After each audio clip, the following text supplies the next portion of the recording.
So one of the things that you do is you create master classes where you take people through and educate. You alluded to one of them that I saw, which is like ultralight meal planning. One of them that is going to be coming up, it looks like, I don't think it's live yet from what I could see, is things to consider at altitude and cold weather. I'd love like just a high level overview of your thoughts on what starts to change when you go into high altitude or cold weather. Well, high altitude, your basal metabolic rate, just the calories you burn to, breathe, use your muscles, digest your food, actually increases by 30% just by being at altitude. So you haven't even done anything yet. That's really interesting because I track my heart rate a lot. And that's one of the ways that I try to, take pulse on if I'm having effects from high elevation. If my resting heart rate at night isn't getting low enough, then I know I'm at risk. Maybe I need to take it easier the next day or try to hydrate earlier on in the day.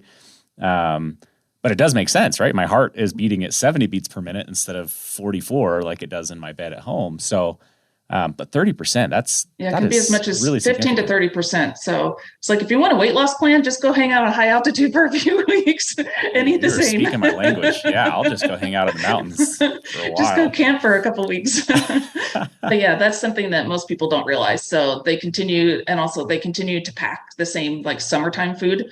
When you're at altitude, it tends to be colder. So you're carrying more. It just depends on where you are. But if it's colder, you're carrying more gear. Maybe you're even snowshoes or doing those kind of things or carrying an ice axe. So you're actually heavier than you would be in the summer at lower altitude. So that's another increased energy expenditure. Cold weather wise, the being cold doesn't necessarily, and the cold temperature doesn't necessarily really increase your energy needs, but the shivering, you can burn up to 400 calories per hour just by shivering.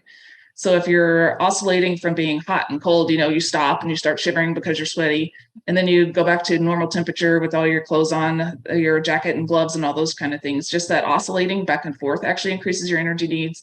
Again, if you're pulse tolling, you're on snow, you're using an ice axe, that's all just increased energy that you don't normally do on a summer trail when you're on dirt and you're just motoring, that kind of thing. So, and then two, one of the tricks when you're at cold weather is eating protein at the end of the day. Because I'm going to get nerdy, the thermic effect of food, protein has the highest thermic effect. So when it's being metabolized, it actually produces heat as a byproduct. So I know a lot of people say eat fat at the end of the day, but because it's a slow burning fuel, which it is, but its thermic effect, the actual heat produced from metabolism is very, very low. So you can actually get a better benefit of eating some protein at the end of the day, and it increases it. So if you can at least get your sleep system right, then your body core temperature is up and then you're going to stay warm. And that's the other thing too, is if you don't sleep well, then you're not resting, you're not recovering. So that kind of sets you up for disaster the next day too. Yeah. One of my favorite drinks that I've been able to purchase has been one from Scratch Labs. It's a horchata, and it's like a milk based. So it's got protein in there. They call it like a recovery drink. And that's been one of my favorite end of day things to mix up and drink. But this last winter, we went up and just kind of for fun did a video about this. But it was more on the fat side, not the protein side, because that's actually news to me that the protein puts off more heat. And so I basically took a full stick of butter and I was just putting in everything that I was like eating, and some of it was really good. I put some butter in your instant brownies with like the graham cracker bears. Oh, those are good. That and the butter was great in that. Oh, it's good. Those were really good. And then I put it in like hot chocolate, and it was phenomenal. Yeah. Like I was actually, I don't know why I've never done this, but that was like the biggest takeaway I had was whenever I make hot chocolate at home, I'm like adding a little bit of milk and trying to make it creamy. Just add butter. That was the best hot chocolate. I mean, it made it creamy, made it better, just quadrupled the calories, no big deal. But yeah, I mean, but eating, I think, before bed and, obviously mixing in more protein, I think does make a big difference. Cause even like that night, it was just I slept great. I mean, obviously you could overdo it, but it was like, I think that's something to consider at altitude or in cold weather, is to just get calories in, period. Even just like a peanut butter packet before you go to bed. You don't have to eat like a massive meal or anything, just a little bit of something. Yeah. No, that's super interesting. Those master classes looked really, really cool though. So if anyone listening to this does want to go check those out, you have, I think, 5 out already. Some of them are really specific to types of people and whatnot, but like that ultralight one, ultralight food planning looked really interesting too. When they build upon each other, if you're a fairly new backpacker, I had the Backpacking Food 101, which is people that are wanting to transition from just like Mountain House Backpacker's Pantry into like homemade food. Then the next one is my Don't Just Eat Well. So that's now, okay, you figured that out, but you're not running out of energy at the end of the day. Like you're not recovering well. So that one's really focused on recovery and staying fueled. And then the next one is for like the more advanced hikers. The ultralight meal planning is like, okay, now I figured this out. Now I'm feeling well, but now how do I get my food weight less? So they really build, I wouldn't jump right into the ultralight meal planning one if you're a new hiker, because it is quite a bit more advanced. And then the others, we have one for diabetes and one for bariatric backpackers, and then the high altitude one. Okay. So how do people go about figuring out how much food they should be carrying to begin with?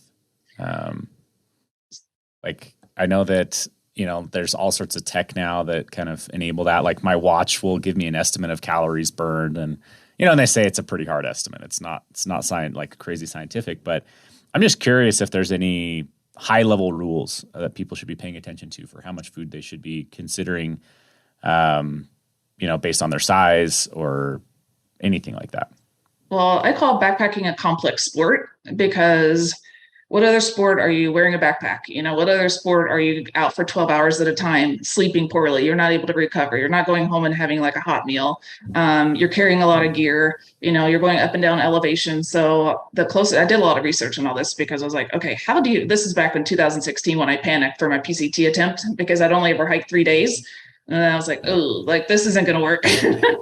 So you had a running background too, right? Yeah, I was an ultra runner back then, and I was super skinny. Like I had a hard time keeping weight on. So I was like, if I'm having a hard time running 6 to 8 hours at a time, what am I going to do hiking for 12 hours at a time? That kind of thing. So that's when I panicked. That's how Backcountry Foodie came about.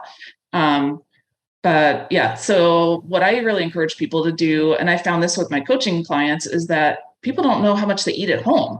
So if you don't know how much you eat at home, then you can't plan well for a backpacking trip. So I really encourage people just to sit down, take a day, write down everything you eat and drink, put it, there's all those apps online, the calorie calculator things.